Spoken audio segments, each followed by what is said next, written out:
I'm Dwight Siman. I'm from Regina, Saskatchewan. I became a Christian in May 1985. It was actually at a business rally, and it was a Sunday morning service that was held during a business rally. And from that point on, I heard about KCM. I don't know whether I saw it on TV or whether I saw something, but I really liked Kenneth's message. It was a very direct, hard-hitting message. I love that. And I feel like I've never met Kenneth Copeland myself, but I feel like I know the man and Gloria and his kids because I've listened to all of their, at one point in time, they were cassette tapes, and then they moved on to CDs, and now it's downloads. But I listen to them constantly, and I just feel like I've heard every story he's ever told. The friends you have, the books you read, the material you listen to, the programs you watch, you're a product of that. And we have control over that. And association is the biggest one. There's lots of ways to associate with people. You know, people say, well, I can't associate with Kenneth Copeland. Yes, you can. You can download his CDs, you can bring his tapes home, and you can associate with him. Because the Word of God that Kenneth was preaching is all on, it's truth. It's all on truth. And speaking the Word of God and having faith, every message he ever preaches on faith, and I love that.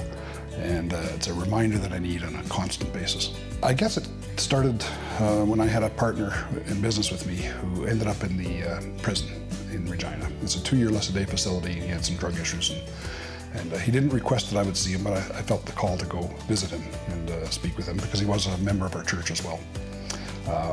I had to get vetted out because he didn't invite me in. I had to get vetted out by the RCMP and by the prison chaplain.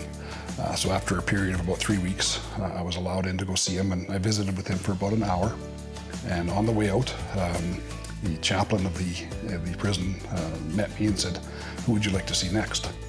I was a bit shocked, taken back, because I wasn't prepared for that. But she did say, "You're here to help, are you not?" And I said, I guess so. And she proceeded to ask if I would take over a once-a-month preaching on a Sunday night chapel service. And that was the start of the prison ministry. And we built a team around that through the Rock Church. We have a number of elders and other members of the church who have come in with me to help preach on one Sunday night every month. After going to the prison, I find out that the Bibles are in extremely short supply. That they just didn't have any materials. If the inmates wanted one, it would take 3 weeks, a month, 6 weeks to get a Bible into their hands, and they had to prove themselves. It wasn't easy to get a Bible. So I said, I'm going to start bringing Bibles. And I traveled quite a bit in the U.S. at that point in time, and I stopped at all the discount bookstores and bought everything they had as far as the $1 or $2 or $3 Bibles, whatever I could get my hands on, and distributed them. And they were met with great enthusiasm that we could preach the Word and give the men something to take back to their cells that they could carry on with their study. These people that are in the prison and that come to these chapel services, this is really, they're ready. They really want to receive, and they're quite open.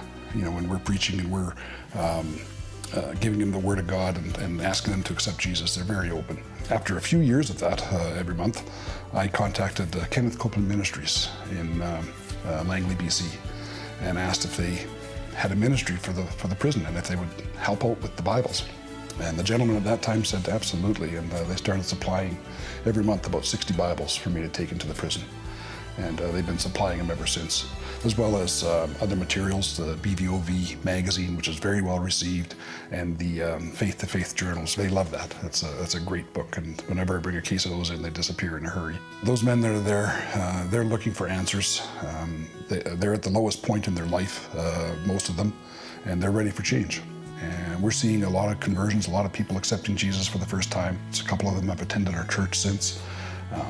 So we have some really good stories.